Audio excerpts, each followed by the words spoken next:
টানা দুদিনের বৃষ্টিতে কুশিয়ারকোল নাতানপুর সংযোগকারী সড়কের খেওয়াখাল সেতুর অ্যাপ্রোচ ধসে পড়েছে। ঝুঁকির মধ্যে হাজারো মানুষের যাতায়াত, দ্রুত সংস্কারের দাবি এলাকাবাসীর। টানা দুদিনের বৃষ্টির জেরে বড়সড় সমস্যার মুখে পড়েছেন পশ্চিম কাটিগড়ার ভারত বাংলাদেশ সীমান্তবর্তী এলাকার বাসিন্দারা। কুশিয়ারকোল নাতানপুর সংযোগকারী সড়কের উপর থাকা খেরুয়াখাল সেতুর অ্যাপ্রোচ ধসে পড়ায় কার্যত ব্যাহত হয়েছে এলাকার যোগাযোগ ব্যবস্থা। স্থানীয়দের দাবি, এই সেতুই কয়েক হাজার মানুষ এবং বহু পড়ুয়ার যাতায়াতের অন্যতম ভরসা।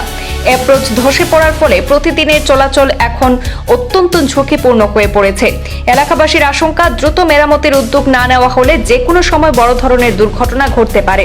এই পরিস্থিতিতে কাছাড়ের জেলায়ুক্ত, পূর্ত বিভাগের সংশ্লিষ্ট আধিকারিক, কাটিগড়ার বিধায়ক, জেলা পরিষদের প্রতিনিধি এবং প্রশাসনের কাছে দ্রুত হস্তক্ষেপ ও জরুরি সংস্কারের দাবি জানিয়েছেন স্থানীয় বাসিন্দারা। এই ব্রিজটা অতি গুরুত্বপূর্ণ।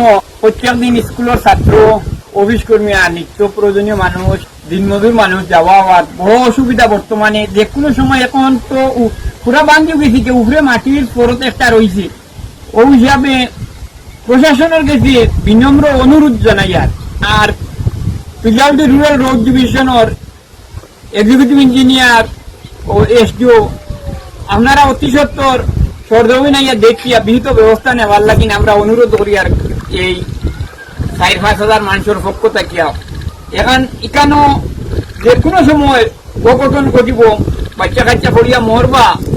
আর এর লাগি আমরা কাছাড় জেলাধিপতির কাছেও আমরা অনুরোধ জানাই আর যে এখানো প্রশাসনিক লেভেলে আইয়া একটা দেখিয়ে বিহিত ব্যবস্থা নেওয়ার লাগে আমরা বিনম্র অনুরোধ রাখি। আর আমরা যে লাগি কর্মবীর আমাদের এমএলএ, বর্তমানপুর এমএলএ কমলাক্ষ দেব উৎকৃষ্ট, ওনারও আমরা দৃষ্টি আকর্ষণ করিয়া হইয়া যে আমরা এই একটা সুরাহা দেওয়ার ব্যবস্থা করি দেখবা।